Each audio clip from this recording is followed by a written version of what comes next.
ठीक है, धर्मेंद्र यादव जी वो कह रहे हैं कि भाई वहां पर इतना ज्यादा अनरेस्ट है, इतनी ज्यादा नाराजगी है, बहुत भयंकर हार हुई थी, फिर भी अभिषेक बनर्जी ने वो जगह जानबूझकर चुनी। पिनाक जी, मामला कुछ गड़बड़ लग रहा है जी। पिनाक जी जो सोनारपुर जगह बता रहे हैं, टीएमसी कार्यकर्ता की मौत हुई, आप समझिए। अपने कार्यकर्ता की मौत के बाद इसका मतलब जो शिवम जी कह रहे हैं, इनके हिसाब से तो मौत भी खुद ही करवा लिया। अगर किसी के मौत के यहाँ जाने में अगर ये हाल है, तो आप सोचिए कि पूरे प्रदेश का क्या हाल होगा, जहां पे भारतीय जनता पार्टी के अराजक कार्यकर्ता मौजूद होंगे। तो आज ये कानून व्यवस्था का मसला है, इस पे शिवम ताई कितनी भी सफाई दे दें, इनको ये नहीं पता कि पुलिस ने क्या स्टेटमेंट दिया, इनको ये नहीं पता कि पुलिस की सिक्योरिटी मांगी गई नहीं मांगी गई, इनको ये नहीं पता कि प्रोटोकॉल जारी हुआ कि नहीं जारी हुआ, उसके बावजूद भी इन्होंने कह दिया कि प्लान्ड हो सकता है। तो ये भारतीय जनता पार्टी का जो असली चेहरा है आज देश के सामने आ गया। जब जब ये सत्ता में आएंगे अराजक हो जाएंगे और उस प्रदेश को, ठीक है, जाहिर सी बात है बीजेपी की सरकार है, सवाल उन पर उठने लाजमी है, लेकिन यहां पर शिवम का एक पॉइंट ऑफ व्यू है कि क्यों ना ये प्रायोजित समझा जाए, क्योंकि बीजेपी अपने ऊपर इस तरह की लापरवाही बरत के अपने आप पर इस तरह के सवाल नहीं करवाना चाहेगी। मनोज जी भी हमारे साथ इस वक्त नेता जुड़े हुए हैं।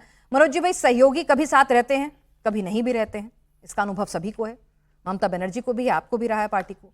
लेकिन इस तरह का राजनीतिक वेंडेटा, इस तरह की तस्वीरें आना एक ऐसे नेता के लिए जो वहां का नंबर 2 नेता था, ठीक है, उससे आपकी नाराजगी, शिकायतें, शिकवा सब कुछ हो सकता है और इसीलिए वो सत्ता से बाहर भी है, लेकिन उसके साथ ये तस्वीरें आना, ये निश्चित तौर पर लॉ एंड ऑर्डर पर सवाल तो उठाएगा ना। निश्चित रूप से बड़ी निंदा है और मैं कड़े शब्दों में निंदा करता हूं, लेकिन यही बंगाल और यही तो नेता थे जो 140 करोड़ के गृह मंत्री को क्या क्या शब्द बोले गए थे। यही तो लोग थे जो ये प्रेस कर करके, जो यूपी कैडर के जो अधिकारी वहां पर गए थे शांति से चुनाव कराने के लिए, उनके लिए क्या क्या शब्द बोलते थे।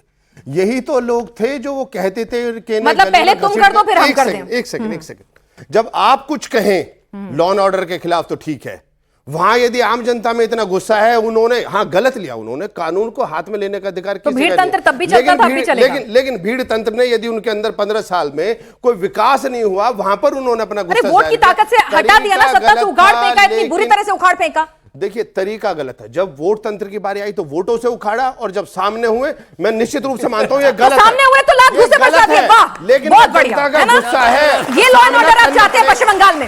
मीना जी, सामना करना पड़ेगा, 15 साल का गुस्सा है, गलत तरीका है, लेकिन जनता जनार्दन है, वो अपना गुस्सा जाहिर करे। तो पुलिस क्या करेगी? गलत है, क्यों नहीं उन्होंने इंटीमेट नहीं किया? अभी तो आप सब अभी आने तो दीजिए, जांच आने तो दीजिए, इसके पीछे वैसे मैं आपसे पूछ रही हूँ, एक सांसद अगर आता है किसी प्रदेश में, बड़ा षड्यंत्र है, बढ़िया षड्यंत्र, योगी सरकार में योगी जी से बहुत मोहब्बत है, मतलब है ना, बंगाल का मुद्दा हो, लेकिन योगी जी याद आएंगे, सरकार याद कर लीजिए, चलिए कर लीजिए। क्या है, दिन जो घटनाएं हो रही है उत्तर प्रदेश में, बंगाल, यदि यूपी की बात करेंगे तो लोग टिक नहीं पाएंगे। अरे आप लोगों के और आपके सहयोगियों के टाइम पे ही यूपी में 6 बजे के बाद में बेटियां तो बेटियां, आदमी निकलने से डरते थे। कैसी बात कर रहे हैं आप लोग?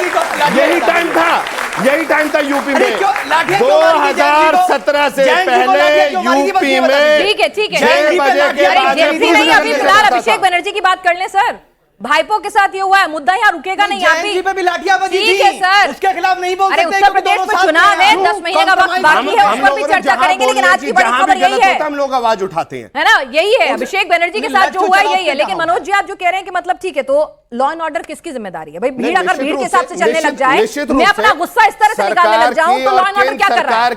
सरकार क्या कर रही है? लेकिन प्री प्लान्ड, वो पहली दृष्टि से वो प्री प्लान्ड दिखा। आप बायस नहीं है, पहली दृष्टि से आपको प्री प्लान लग रहा है, आने दीजिए, एक नेता अपनी इतनी फजीयत कराएगा।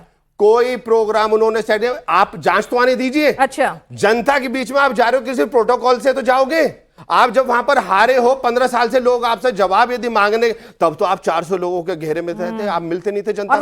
अब जनता के बीच में जा रहे हैं तो जनता सवाल तो पूछेगी। अभिषेक बनर्जी भाई, एलओयू होते हैं, सब होते हैं, मतलब वो लोग इनपुट देते हैं ना कि भाई ये आ रहा है सांसद, पता चल जाता है, घर गए होंगे, तो आप जनता से मिले नहीं, 15 साल तो मिले नहीं, अब जनता आपसे मिलने के लिए आ रही तो मिलो ना उनसे। अच्छा, जनता मिलेगी आपसे, वो अपने रूम में मिलेगी, या तो आप मिल लो उनसे 15 साल, या फिर नहीं मिले तो फिर जनता आपसे मिलेगी। तो जब सत्ता से कोई बाहर हो जाए तो आप लोगों के साथ भी ऐसी मिले? सत्ता विपक्ष तो उन्होंने हटा दिया, पूछ रहे तब आपके साथ भी ऐसी मिले? जनता ने हटा आप इसे जस्टिफाई कर रहे हैं तो ऐसी मिले? मैं इसे जस्टिफाई नहीं कर रहा, निश्चित रूप से देश में कानून का राज है, ये गलत है। मैंने पहले उसमें कहा ये निंदे है, लेकिन 15 साल आप जनता के बीच में नहीं गए तो जनता तो आपसे मिलेगी ना। अच्छा, ऐसे मिलेगी, ठीक है सर, ठीक है सर, जिस रूप में मिले, नथिंग इज परमानेंट। शिवम, यहाँ पर ठीक है, यहाँ पर भाई अगर ये खुद प्लांटेड भी था तो जाहिर सी बात है भाई आपके पास भी कुछ इंफॉर्मेशन आई होगी इनपुट आते हैं, इंटेल इनपुट आते हैं, अगर एक नेता ऐसा करके आपकी पार्टी की छवि, आपकी सरकार की छवि खराब करने की कोशिश कर रहा है तो क्यों होने देंगे? आप तो एक्स्ट्रा सेंसिटिव रहते हैं ना।